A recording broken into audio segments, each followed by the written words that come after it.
In 1974, a mechanic in Tulsa freed a rusted solid exhaust bolt with nothing but a candle and a propane torch, while the dealership across the street quoted $40 for the same job. He learned it from a man who kept tanks running in the war. Number 16 on this list does what a $200 shop press does, for free, in your kitchen oven. And number 4 reads your engine's health better than the scan tool at most shops.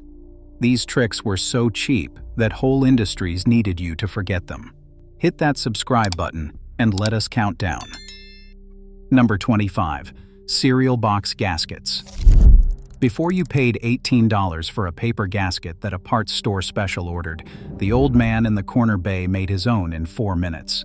He would lay the valve cover or the water pump housing face down on a sheet of gasket paper or the back of a Cheerios box in a pinch, and tap gently all the way around the edge with a ball-peen hammer. The metal lip cut the paper cleaner than any scissors could. Every bolt hole punched itself. He would rub a little grease on one side to hold it in place during assembly, and that homemade gasket sealed just as well as anything in a box. Cereal cardboard cost nothing. A sheet of proper gasket paper was maybe $1 and made a dozen. Mechanics did this for low-pressure covers all day long, and the seal held for years. Today, we pay for a name printed on a bag. Number 24. The nylon stocking fan belt. When a fan belt let go 40 miles from the nearest town, your grandfather did not panic, and he did not call a tow that cost more than the car. He asked his wife for a stocking. He would loop a nylon stocking around the pulleys the belt had ridden on, pull it tight, and tie it off with a hard double knot, trimming the ends. That stretchy nylon gripped the pulleys and turned the water pump and generator well enough to limp the car home or to a shop. It was not permanent. It was never meant to be. But a stocking cost nothing and lived in the glove box next to the road maps. Truckers and farmers swore by it for decades. Now a serpentine belt failure means a flatbed and a bill, and half the drivers on the road do not even carry a spare. The knowledge left when the toolbox got replaced by a phone. Number 23. Dish soap to seat a tire bead. A tire that will not seal to the rim is one of those jobs that looks like it needs a machine. It does not. The old-timers brushed plain liquid dish soap, watered down a little, all around the bead of the tire and the lip of the rim before airing it up. The soap let the rubber slide into place instead of catching and folding. You would hear it pop into the rim seat with a bang. Then you wiped the excess off and aired it to pressure. Tire shops still do this exact thing behind the counter with a fancy labeled lubricant that is mostly the same soap. A bottle of dish soap costs $1 and does 100 tires. The mounting paste they upcharge you for is the same idea in a prettier jug. Nothing about it changed except the price on the label. Number 22. The screwdriver through the oil filter. Every mechanic has met an oil filter torqued on by a gorilla, spinning free but refusing to come loose because there is nothing to grab. The store sells you a strap wrench, a cap wrench, a whole drawer of filter tools sized to filters you will never own again. The old man reached for a long screwdriver. He drove it straight through the body of the filter near the base, low, so no oil sprayed, then used it as a handle to twist the whole thing off like a giant lever. Messy, yes. Effective, always. The filter was garbage anyway. A screwdriver you already own beats a $12 tool that fits one size. Shops kept a beat-up flathead just for this. It never failed, and it never needed the right adapter, because there was no adapter. There was just leverage and a filter that had run out of excuses. Number 21. The matchbook feeler gauge. Setting a spark plug gap or the points on an old distributor supposedly requires a set of feeler gauges. And they are cheap, sure. But out in the field with dirty hands and no toolbox, the old-timers knew that the cover of a paper matchbook measures right around 20/1000ths of an inch, and a folded business card runs close to the same. They would slip it into the gap, adjust until it dragged just slightly, and fire the engine right up. It got them running when nothing else was around. Was it precise? Close enough to drive on, which was the whole point. These men carried a mental catalog of what everyday objects measured: a dime's thickness, a matchbook, a fingernail, because they could not run to a parts store every time. That kind of knowledge is worth more than a drawer of gauges that only get used once a year. Number 20. The bar of soap. An ordinary bar of hand soap did two jobs in the old garage that modern products charge good money for. First, run a screw thread across a dry bar, and the soap coats it, letting a stubborn wood screw or sheet metal screw drive in without stripping or snapping. Second, and this is the one that saved road trips, a smear of soap pressed firmly over a small pinhole leak in a gas tank or oil pan would harden into a temporary plug that got you to the next town. Fuel and oil did not dissolve it fast enough to matter for a short run. A bar of soap cost a nickel and lived on the workbench windowsill. Today there is a specialty stick sealant for exactly this, sold at a markup, doing exactly what a bar of ivory did in 1960. The chemistry did not improve. The marketing did. First pattern break. Here is where the whole thing starts to make sense. The old mechanic's real toolbox was not the red rolling cabinet. It was his head. He understood why things worked, so he could solve a problem with whatever was on the bench: a candle, a stocking, a screwdriver, a bar of soap. The modern tool industry sells the opposite idea. It sells a specific gadget for every specific job, so your drawer fills with 60 tools that each do one thing once. That is the business model. A man who understands heat and leverage and pressure needs almost nothing to buy. A man who understands nothing needs to buy everything. The trades did not forget these tricks by accident. They got sold a cleaner, shinier, far more expensive way to be helpless. Number 19. Coca-Cola and vinegar for rust. Long before you could buy a jug of rust remover, mechanics dissolved corrosion with what was in the shop fridge. The phosphoric acid in cola and the plain acetic acid in white vinegar eat rust slowly and steadily. A rusted bolt got a rag soaked in cola wrapped around it overnight. Small rusty parts went into a coffee can of vinegar and sat for a day, coming out with the scale wiped off easy. It was not fast, but it was nearly free, and it worked while you slept. Every restorer of old iron knew this. A can of cola was a dime. A gallon of vinegar was pocket change and did a whole engine's worth of small hardware. The stuff sold in automotive stores today is often the same acids with a warning label and a $5 premium. Your granddad drank one and soaked bolts in the other. Number 18. The broomstick stethoscope. A knocking lifter, a whining bearing, a ticking valve. A modern shop might hook up electronic listening gear to find the source. The old man pressed one end of a long wooden dowel, a broom handle, or the metal shaft of a long screwdriver against the running engine, and the other end against the bone right in front of his ear. Wood and steel carry sound straight to you and cut out the rest of the racket. He would walk the tip around the block, valve cover to timing cover to water pump, until the noise got loud in one spot. That was the bad part. This is a real diagnostic technique, still taught, still deadly accurate in trained hands. A broomstick costs nothing. The automotive stethoscope in the catalog is the same principle with a rubber earpiece and a price tag. Your ear and a stick found the problem just as well. Number 17. Baking soda and emery cloth. Half the no-start problems in old cars traced back to corroded battery terminals and dirty grounds, and mechanics fixed them with a box of baking soda and a scrap of emery cloth. A paste of baking soda and water brushed over the white, crusty corrosion on the terminals, fizzed and neutralized the acid so it wiped clean away. Then a few passes with emery cloth or fine sandpaper shined the post and the clamp back to bright metal, so electricity actually flowed. A little grease over the top kept it from coming back. Baking soda was already in the house. Emery cloth was cheap and lasted forever. Today, there is a spray battery cleaner, a felt washer, a terminal brush, a whole aisle of it, all doing what a kitchen staple and a bit of sandpaper did in 5 minutes. The car started the same either way. Number 16. The oven-heated bearing. Here's the trick that replaces a $200 press for a lot of jobs. When you need to install a bearing onto a shaft, the modern way is to muscle it on with a press or hammer it and risk ruining it. The old machinist's way was to let physics do the work. He would set the bearing in a clean pan in the kitchen oven at around 250 degrees for 15 minutes. Metal expands with heat, so the warm bearing grew just enough that it slid onto the shaft by hand and dropped right into place. As it cooled, it shrank down tight, a perfect fit, no pounding, no damage. This is genuine engineering, thermal expansion, the same principle that fits train wheels to their axles. An oven you already own does the work of a press you would use twice.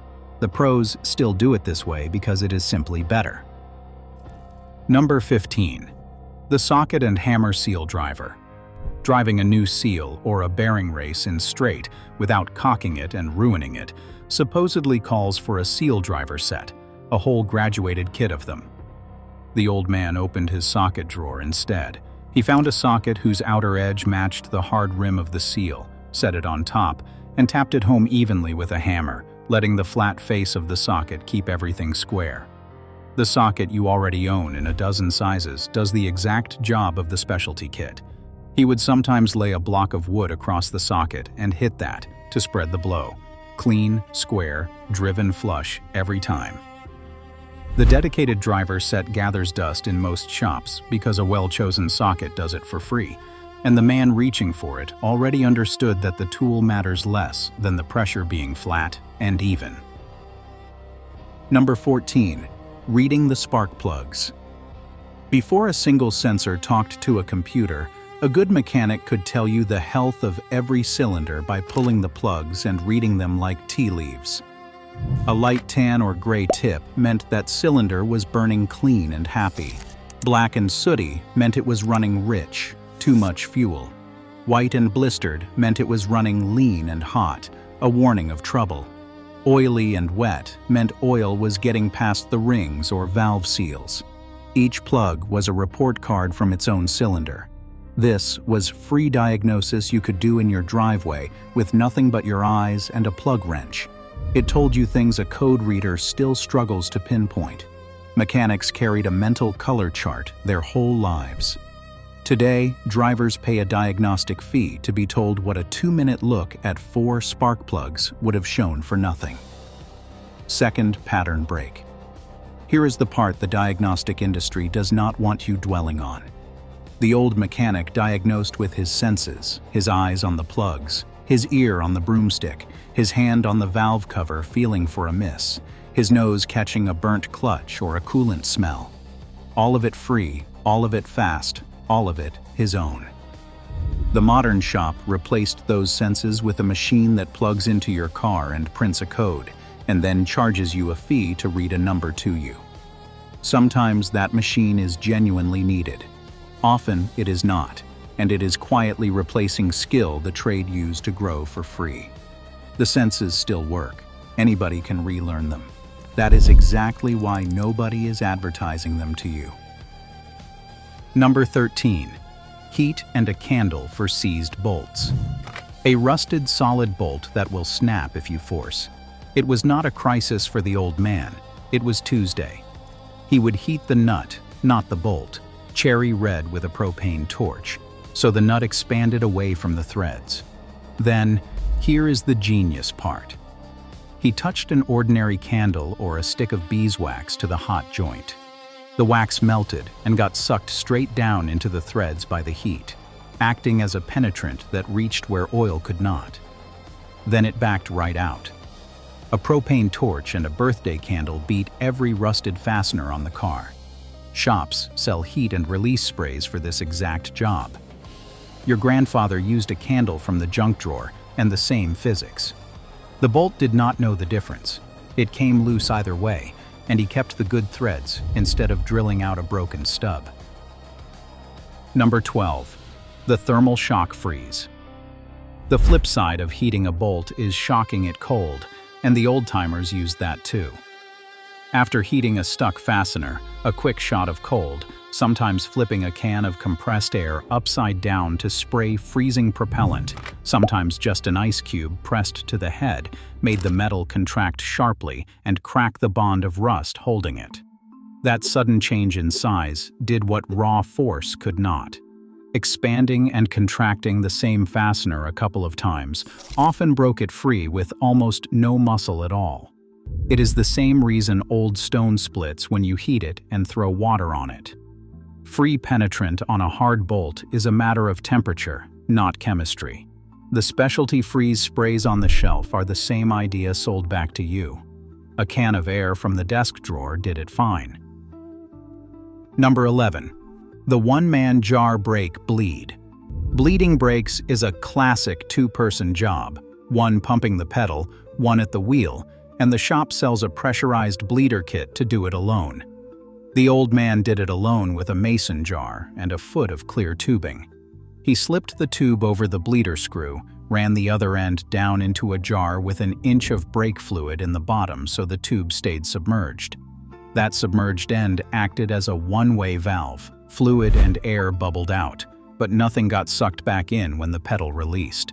He cracked the bleeder, pumped the pedal slow until the bubbles stopped, and the brakes were solid. A jar and a tube cost $1. He never needed a second person, and never needed the pressure rig. Even simpler, on many cars just cracking the bleeder and letting gravity drip the fluid out worked with no pumping at all. Number 10. The turkey baster fluid change. Not every fluid job needs the car up on a lift with a drain pan. To top off or partly change fluids in tight reservoirs, power steering, brake master, and coolant overflow, the old man kept a turkey baster in the shop, a cheap one, never to return to the kitchen.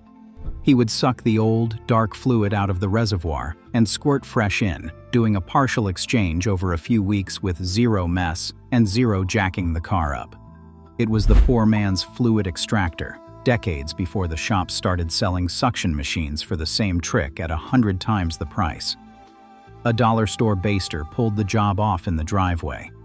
The expensive extraction pump in the catalog is a turkey baster with a bigger tank and a bill attached.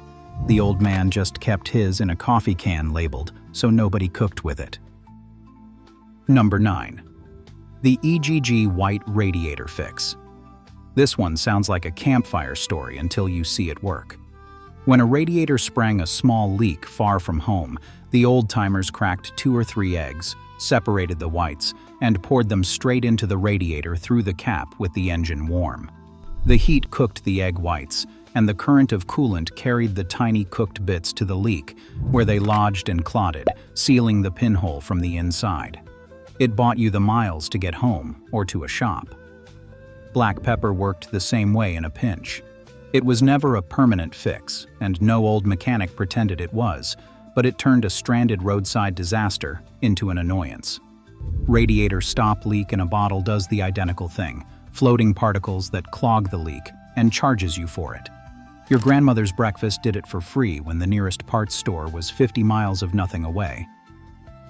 Number 8. Dish soap and water to find a leak. A hissing vacuum leak or a slow air leak is invisible and maddening, and shops now hunt them with smoke machines that cost hundreds. The old man filled a spray bottle with soapy water and misted it over the suspect hoses, fittings, and gaskets with the engine idling. Wherever air was sneaking in or out, the soap film bubbled up and gave the leak away instantly. The same trick found a slow leak in a tire. Brush the soapy water over the tread and valve, and the bubbles showed the hole. A spray bottle and a squirt of dish soap cost about $1 and found leaks a smoke machine finds without the machine. Plumbers and gas fitters do the identical thing on pipe joints to this day. The bubbles do not lie. The smoke machine is faster and prettier, but the soap already knew where the leak was. Number 7. Static timing with a test light. Setting ignition timing is supposed to need a strobe timing light clamped on a plug wire with the engine running. The old man could time an engine dead cold and dead still with a cheap test light. He would rotate the engine by hand to the timing mark, hook a test light between the coil and ground, and slowly turn the distributor until the light just flickered on, the exact instant the points opened and the spark would fire. Lock it down, and the engine started perfectly timed. This static method got a fresh engine running before a strobe was ever needed. A test light cost a couple of dollars. A timing light was a real chunk of money. On points and condenser engines, this worked every single time, and the men who knew it never understood why anyone paid for the fancy light just to do the same setting a different way. Third pattern break. Notice what keeps happening. For almost every tool being sold to you at a premium, there is an older, cheaper, human-powered version that does the same job.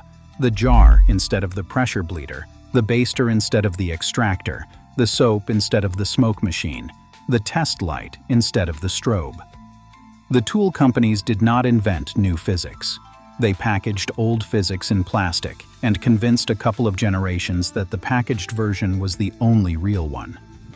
The old mechanic was not poor because he used a mason jar. He was smart and he kept his money. The scam was never the tools themselves.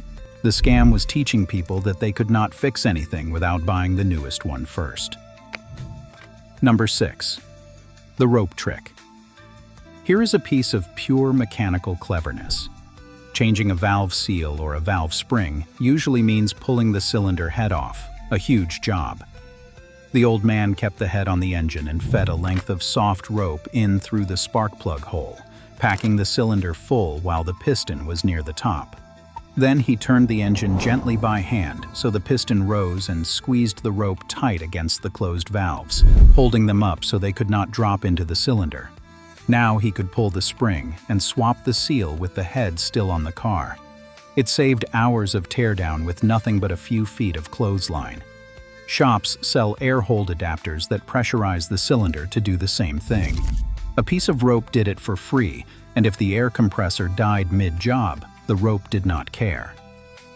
Number 5. Reading the tire wear. Your tires are a free alignment and suspension report, and the old man read them like a book. Wear on both outer edges meant the tires were running underinflated. Wear down the center meant overinflated. Wear on just one edge meant the alignment was off, the camber or toe out of spec. A scalloped, cupped, wavy wear pattern meant worn shocks or a bad suspension part letting the tire bounce. Feathering, sharp on one side of each tread block, meant a toe problem. He could stand in the driveway, run his hand across the tread, and tell you what was wrong under the car without lifting it an inch. That is a free diagnosis of alignment, inflation, and worn parts, all from 4 tires and a trained hand. The alignment rack tells you the same story and hands you a bill. The tires were telling you the whole time for nothing. Number 4. The vacuum gauge. If there is one tool that makes the modern diagnostic scanner look overpriced, it is a simple vacuum gauge, and it costs almost nothing. The old man hooked a vacuum gauge to the intake manifold, started the engine, and read the story of the entire engine off one needle. A steady high reading meant a healthy engine. A needle drooping rhythmically meant a burnt or leaking valve. A needle vibrating fast meant worn valve guides. A low, steady reading meant a vacuum leak or bad timing. A needle that drifted and drooped meant a blown head gasket. Sticking valves, weak rings, exhaust restrictions, all of it showed up in how that one needle moved. This is a real diagnostic tool that reads compression, valves, timing, and leaks all at once for a fraction of a scan tool's price. The old man learned to read that needle, and it told him more than most code readers ever will. Number 3. Baling wire and zip ties. Every old mechanic and every farmer kept a roll of baling wire, and later, a bag of zip ties, and between them, they held the working half of rural America together. A dragging exhaust, a loose heat shield, a hanging bumper, a splash guard flapping in the wind, a coil of wire twisted tight, got you home, and often stayed on for years. Zip ties bundled loose wiring, held hoses off the exhaust, and secured 100 things that would otherwise rattle loose. It was never glamorous. It was rarely permanent. But a field fix with wire at 10 cents cost you $1 in materials over a lifetime and saved $1,000 in tows and shop visits. The trade even had a name for it, the farmer fix, and they said it half as a joke and half in genuine respect, because a man who could get a broken thing rolling again with wire was worth having around. Number 2. the correlation marks. This is the trick that separated the men who fixed things from the men who broke them, worse. Before he took anything apart, a drive shaft, a distributor, a set of pulleys, timing gears, the old man made his own alignment marks across the joint with a paint pen, a punch, or a scratch-awl, a line straight across both halves. When it went back together, he lined his own marks up and everything went back exactly as it came apart. Balanced, timed, indexed, right. No guessing. No expensive rebalancing. No chasing a vibration he created himself. It cost him 10 seconds and a $2 paint marker, and it saved him from the single most common mistake in the whole trade. The men who skipped it paid for balancing machines and diagnostic time to fix problems they made. The men who marked their parts first never had the problem at all. A paint pen was the cheapest insurance in the garage. Number 1. The homemade penetrating oil. At the top of the list is the trick that makes the price of every spray can on the shelf look like a bad joke. When the old man faced a bolt rusted beyond hope, he did not reach for the famous name-brand penetrant. He mixed his own, roughly half automatic transmission fluid and half plain acetone, in a jar with a brush. He painted it on the seized fastener, let it wick down into the threads, and walked away. And here is the part that matters. When a machinist's magazine famously tested penetrating oils years ago, measuring the force needed to break rusted nuts free, this homemade 50-50 mix of transmission fluid and acetone outperformed the expensive commercial cans by a wide margin, freeing bolts with a fraction of the force. The stuff you can mix from two things already in your garage beat the products sold to loosen it. A jar of it costs pennies per use. The name brand can cost many times more to do a worse job. Old mechanics knew this in their bones long before anyone measured it. They understood that the label on the can was never the thing doing the work. The chemistry was. And the chemistry was cheap, sitting on their own shelf the whole time, waiting for anyone smart enough to mix it. Here is my challenge. Try one this week. Just one. Mix the transmission fluid and acetone and hit a bolt that has beaten you for years. Read your spark plugs. Bleed your brakes with a jar. Then come back and tell me if I am wrong, because I stopped buying half the cans in the parts store the day I learned these. Drop the one you are going to try in the comments, because these were never just garage tricks. They were proof that the smartest tool in the shop was always the man holding it.